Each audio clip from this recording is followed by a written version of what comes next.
Coucou tout le monde. Donc on va maintenant corriger le dernier exercice. Dans l'exercice, on nous disait que Nina décide de faire une course contre la montre de roulade le long d'une colline.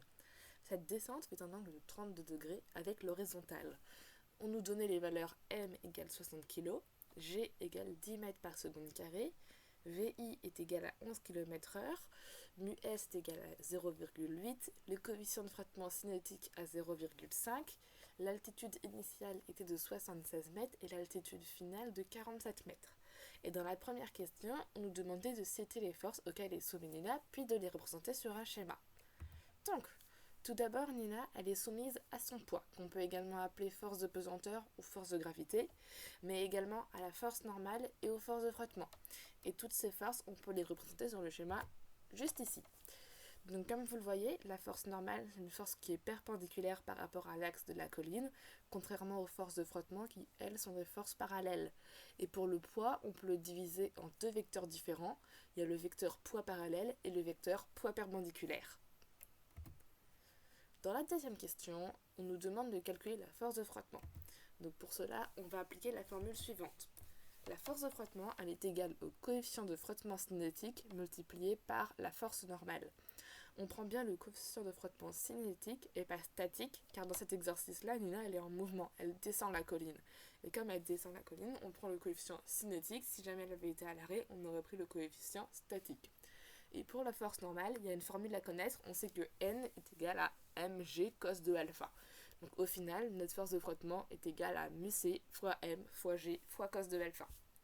Ce qui nous donne, quand on prend les données de l'énoncé, 0,5 fois 60 fois 10 fois cos de 32, ce qui est égal à 254,41 newtons. Faites bien attention pour toutes les questions à bien prendre à chaque fois deux chiffres après la virgule pour votre résultat. Dans la question 3, on nous demande de calculer l'accélération résultante. Donc pour cela, il y a une formule hyper facile et hyper rapide à savoir qui nous donne directement le résultat, c'est celle-là. A est égal à G fois sin de alpha moins mu c fois cos de alpha. Et faites bien attention aux parenthèses pour cette formule-là, c'est hyper important, sinon ça va vous changer forcément votre résultat. Donc si on prend toutes les données de l'énoncé, ça va nous donner du 10 fois sinus de 32 moins 0,5 fois cosinus de 32, ce qui est égal à 1,06 mètres par seconde moins 2. Et faites bien attention aux unités ici, car ici c'est une accélération et pas une vitesse, donc c'est bien des mètres par seconde moins 2. Et c'est des petits pièges que vous pouvez avoir des fois alors que vous avez la bonne valeur numérique. S'il n'y a pas la bonne unité, ça ne sera pas correct. Ensuite, dans la dernière question, on nous demandait combien de temps met-elle pour arriver en bas de la descente. Donc pour cela, comme on connaît les coordonnées de Nina sur l'axe Y, on va utiliser ces coordonnées-là pour répondre. Sur Y, on sait que le mouvement il est uniformément accéléré. Donc on va utiliser l'équation Y moins YI est égal à 1 demi fois A fois delta t carré plus VI sur Y fois delta t plus 0. En fait, c'est l'équation de position de Y pour un mouvement uniformément accéléré, sauf que YI a déjà été passé de l'autre côté, il y a juste ça qui change. Et comme on sait que pour aller de YI à YF, il faut 29 mètres, en faisant 76 moins 47, on peut donc écrire que 29 est égal à 1 demi fois A fois delta t carré plus VY fois delta t plus 0. Pour calculer VIY, en fait, comme on est en mouvement avec une seule dimension, la dimension Y, VIY va être égal à VI, donc il est égal à 3,06 mètres par seconde.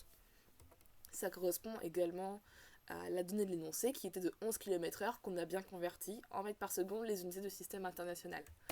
Et donc en simplifiant tout ça, on va arriver au final à l'équation 0 est égal à 0,53 fois delta t carré plus 3,06 fois delta t moins 29. Et donc là, vous avez une équation du second degré à résoudre en calculant le discriminant. Donc le discriminant qui est égal à b carré moins 4ac, ça nous fait du 3,06 au carré moins 4 fois 0,53 fois moins 29. On tombe donc sur une valeur de 70,8443 et comme ce résultat est supérieur à 0, cette équation va avoir deux solutions.